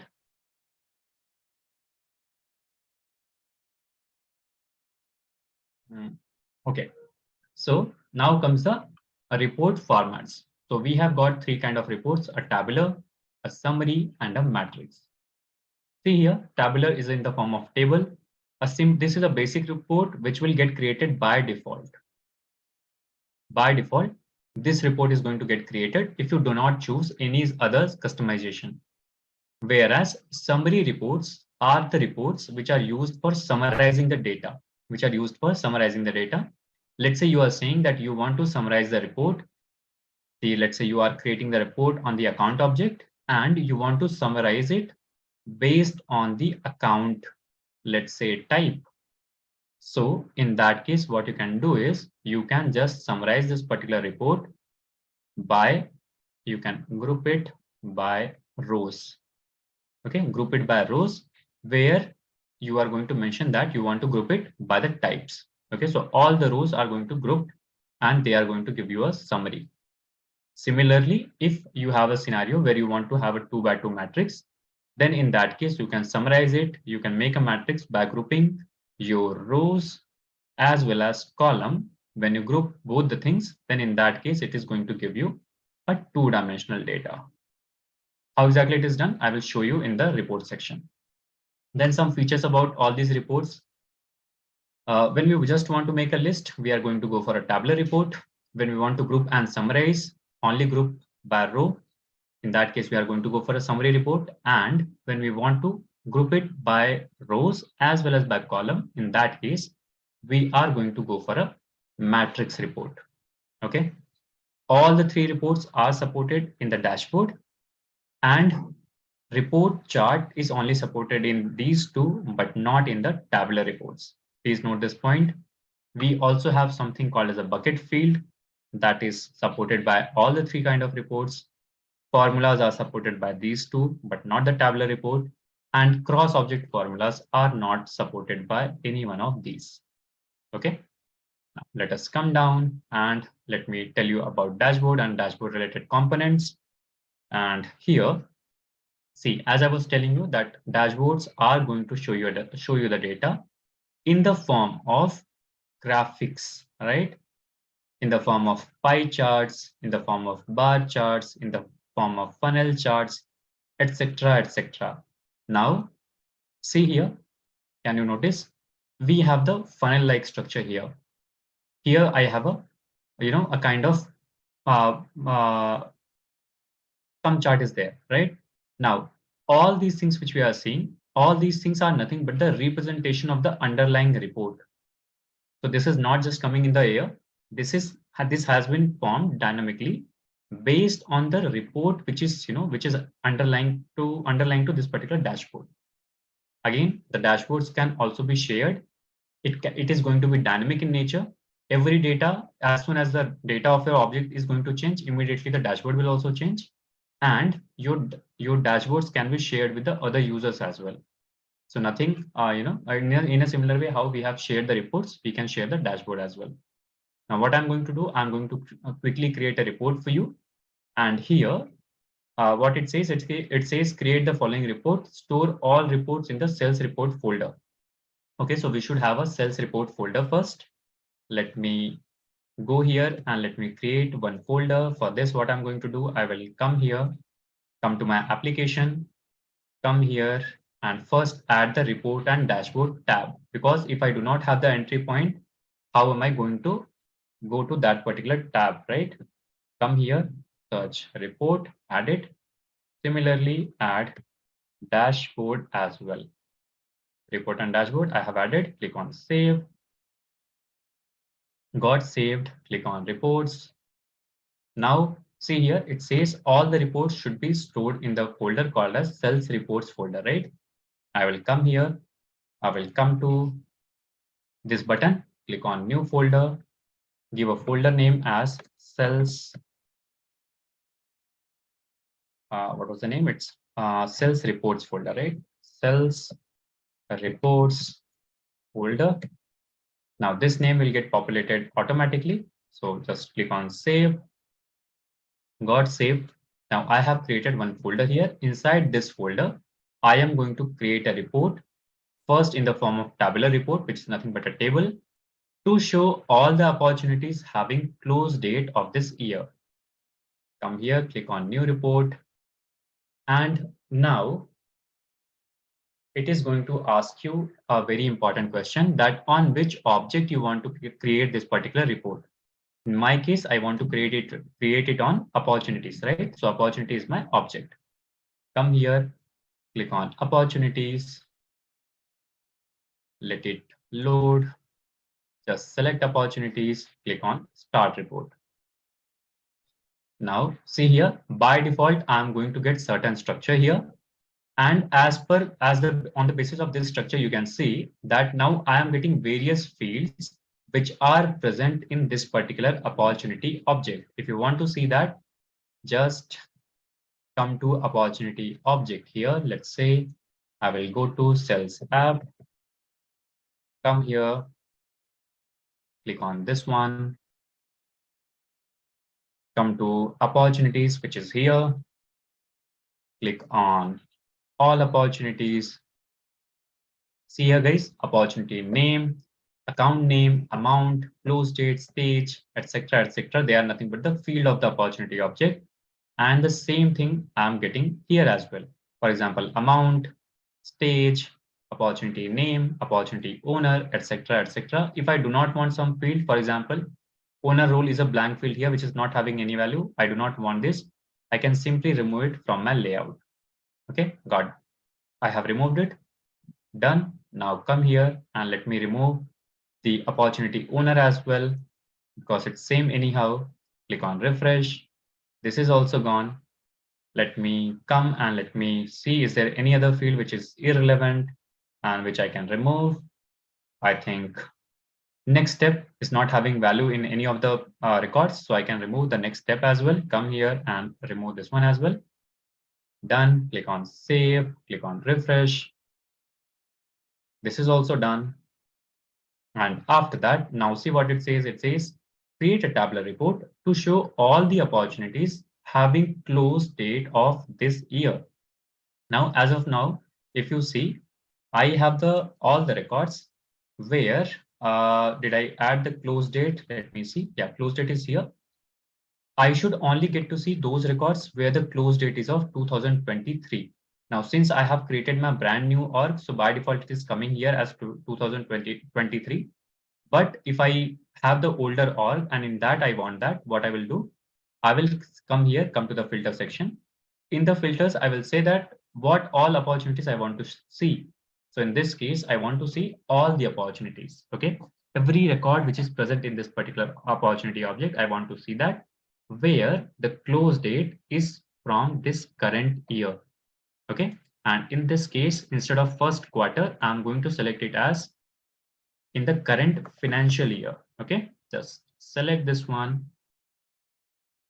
Done. Now it says it is going to show me every opportunity record from Jan 1st, 2023 till 31st December 2023.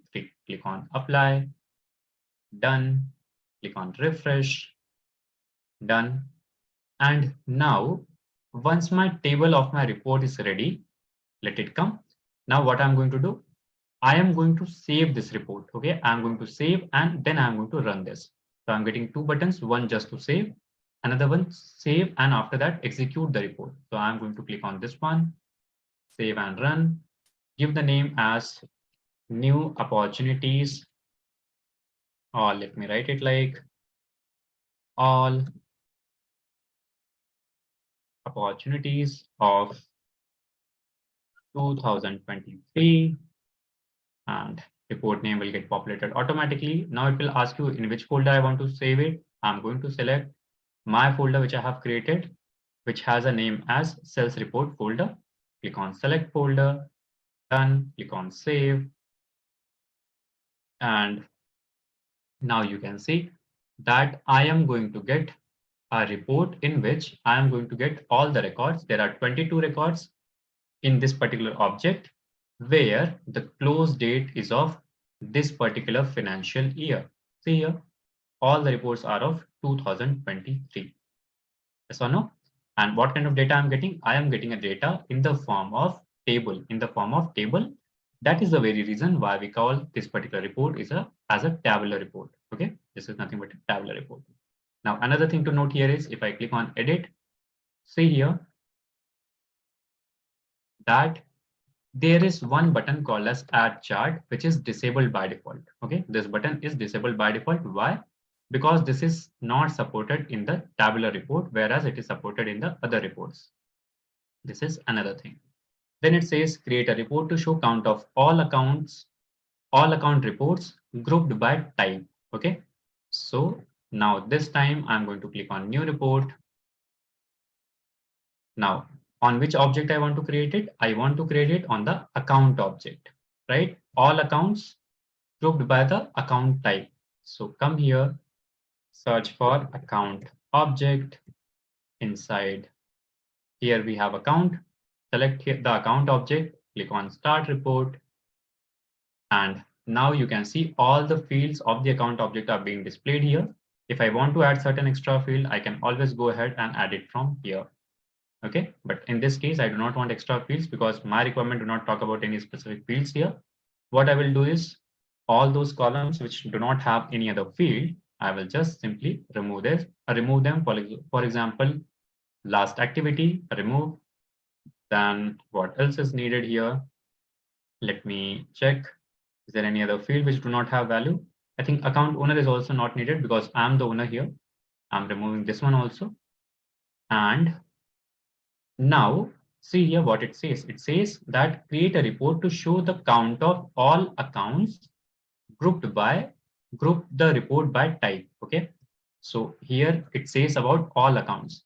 See here what it says. It says that I am only seeing those accounts where I'm talking about my accounts, but in this case I need to have the all accounts. So therefore I'm going to click on all account option here, and for created date I'm going to say that I need to see all the records which are created from all time.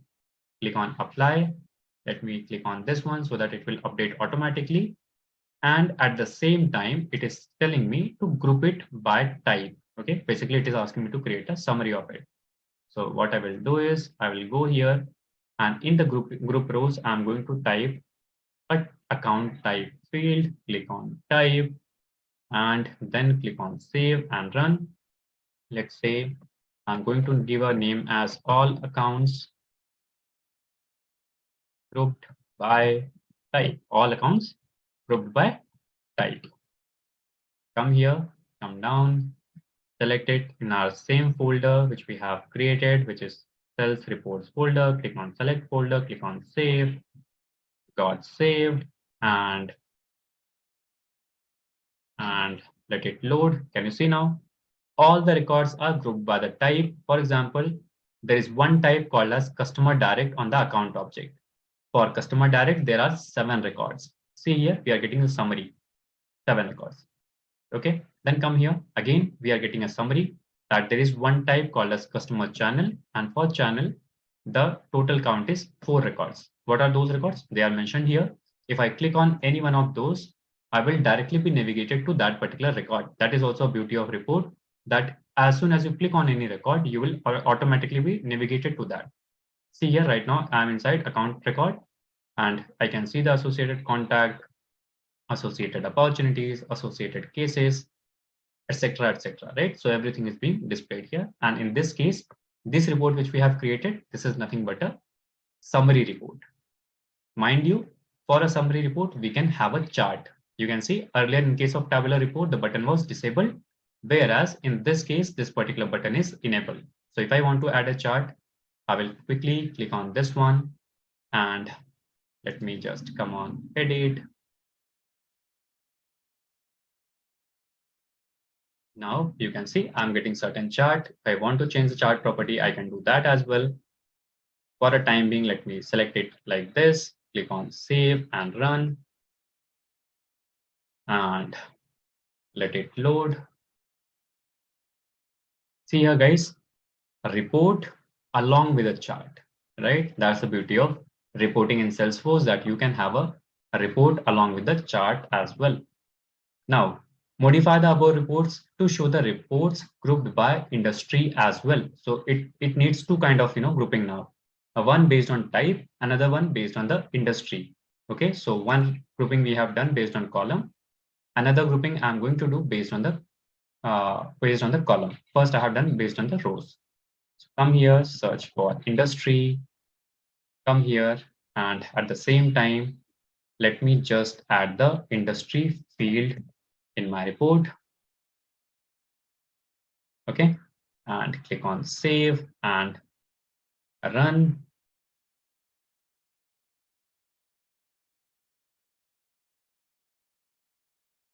Just give me 1 minute. I think I have not added it correctly. Group the columns by industry. Okay, and now click on save.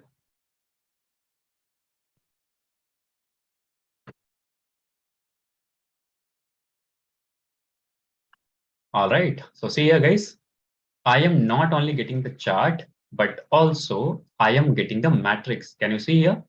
In every type, it is telling me that, okay, based on the type, what all industries you have, it is going with the data. It is showing me the data that in customer direct, we have got various industries like apparel, biotech, consulting, construction, etc., etc. If you want to see, let me do one thing. Let me open one of the record.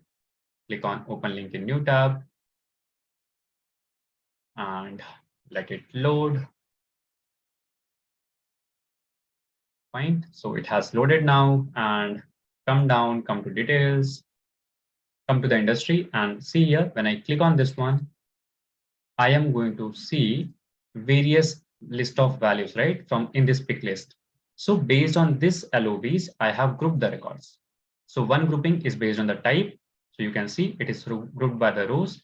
Also, it is grouped by the columns. So all the values of the pick list of the industry field are being displayed here, and it is telling me that in customer direct, there is one record which belongs to apparel.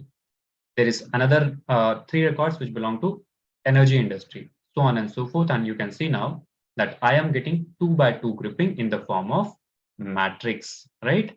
And this kind of report is called as a matrix report. I hope you guys are clear that we have a tabular report. Tabular had a problem that cannot show the data of in the form of group. It cannot show me the charts. Therefore, no grouping. Therefore, we came with the approach of summary. Now, summary can give me the chart, but the problem was it can only show me the one-dimensional data. That was the problem. So we came up with the matrix report. I hope you guys are clear with this. So now, guys, since we have covered 2 days of syllabus and we have spent around 5-6 hours now, I hope you guys have understood the the bare minimum for this particular certification, for this particular associate bootcamp. Now, please note that the trailhead modules which Pankaj has shared yesterday, they are equally important. Please do practice those. We also have a practice mock test for you guys, and we have facilitated all these things free of cost for you guys. So please make a use of it. Go through the trailhead links, go through the mock test, go through the learning materials which we have given along with this video, and I'm sure that it will give you a better clarity. And in case you're stuck somewhere, please feel free to reach out to me and my team over Slack channel, over other ways.